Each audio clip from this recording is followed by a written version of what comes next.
How many times have you done everything perfectly right and still lost? I am not talking about a failed exam or a bad bet. I am talking about that one person you gave your absolute all to. You gave her your time, attention, and your unwavering patience. You prioritized her when the rest of the world completely ignored her. And yet, you woke up one day to a devastating, cold silence. No explosive argument, no slammed doors, just an icy distance. Left alone, you keep asking yourself the same agonizing question. What did I do wrong? Why wasn't my absolute best good enough? A behavioral psychology survey revealed a brutal reality. Over 85% of men who remain unconditionally available are coldly abandoned. Your niceness operates in inverse proportion to your attraction.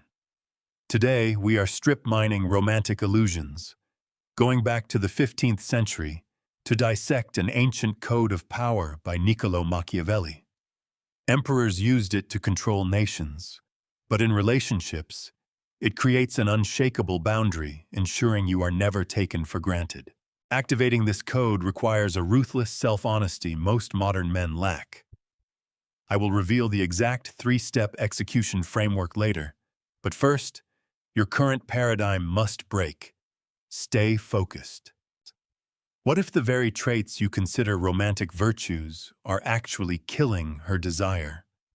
Evolutionary biology proves we are hardwired to value what is scarce. When your presence and emotional compliance are infinitely available, you violate the scarcity paradox.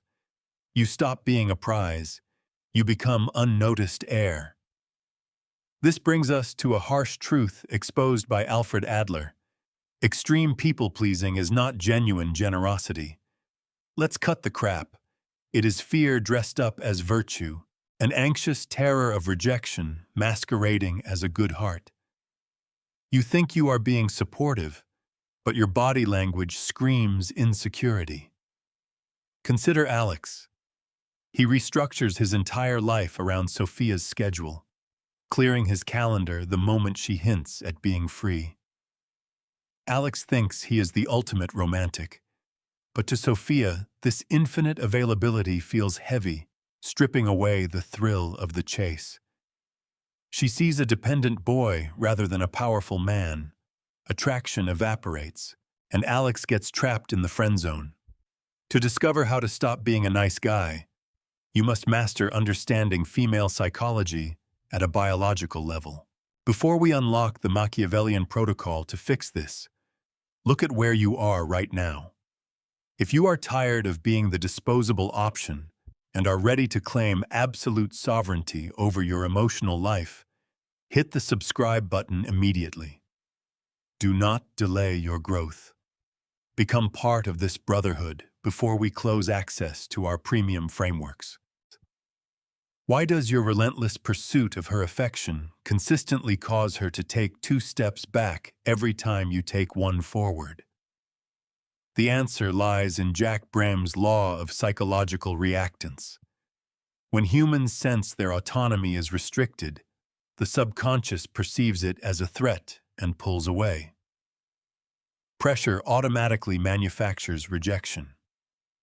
Furthermore, Robert Zionce's mere exposure effect proves exposure increases affection only up to a specific saturation point. Beyond that, excessive presence triggers tedium. This feeds the toxic loop of attachment theory. The anxious man pursues harder, acting as a chokehold that forces the avoidant woman to run. Now, some critics might say, "This is nonsense.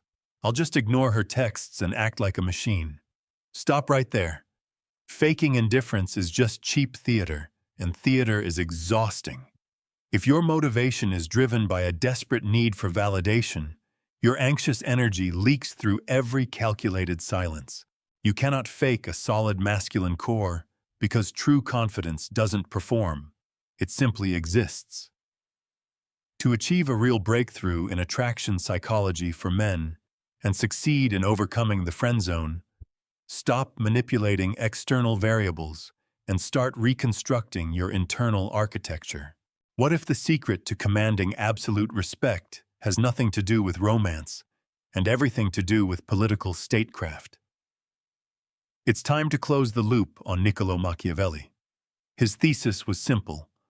Power is a perception depending on how you manage your own need. Machiavelli observed that the prince who begs loses his kingdom because begging communicates that you have everything to lose, while the listener holds all the cards. When you over-explain and beg for attention, you hand over the map to your psychological destruction, shattering healthy relationship power dynamics. To reverse this, weaponize Machiavellian dating advice through the lens of Marcus Aurelius. He taught that freedom lives in the space between stimulus and response. Deploy these 3 practical Stoic exercises today. First, the 10-second buffer. When facing tension, force a mandatory pause. Inhabit that silence. Signal your internal state cannot be destabilized. Second, the boundary audit. Every night, review your day and eliminate moments you compromised your core values for temporary comfort. Third, premeditatio malorum.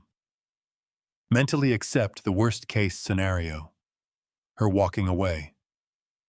When you remove the terror of loss, you strip away the chains of emotional dependency. When a line is crossed and your respect is compromised, do you know exactly which of the 3 masculine archetypes you become?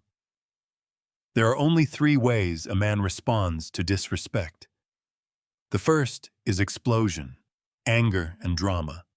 It looks strong, but it is deeply weak, proving she owns your emotional remote control.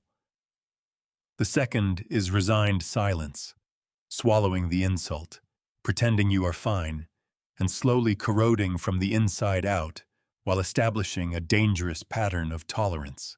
The third response is the absolute pinnacle of building male confidence: serenity.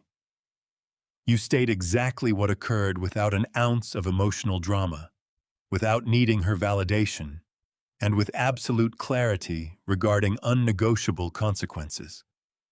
The ultimate consequence you possess is your genuine capacity to walk away. True power means she knows you are genuinely willing to lose the relationship rather than lose your self-respect. If you cannot afford to lose, you have already lost. At the end of it all, what kind of foundation are you building your life upon? Visualize 2 trees. One grew inside a protected greenhouse, watered on time, shielded from elements. Its roots are dangerously shallow because it never had to fight. The other grew on a wild cliffside, enduring freezing winters and screaming winds. Its roots have dug miles deep into the bedrock, chasing water through dark stone. When the storm arrives, the greenhouse tree collapses instantly, while the wild tree stands unmoved. Relationships are identical. The connections that survive are built by 2 individuals who were already independent trees before they crossed paths.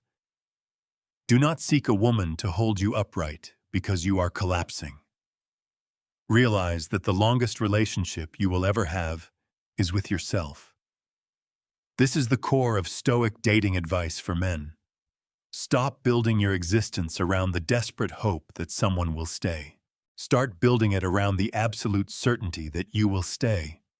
You are the constant. If you have had the discipline to stand with me until the very end of this gauntlet, prove it right now by dropping the comment, "I made it," below. But remember, mastering your boundaries is only the first phase of reclaiming your masculine power.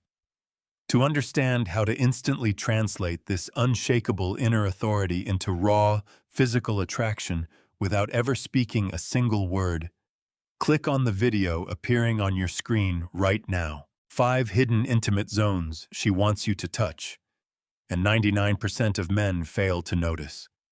Step into the next room of your evolution. I will see you there.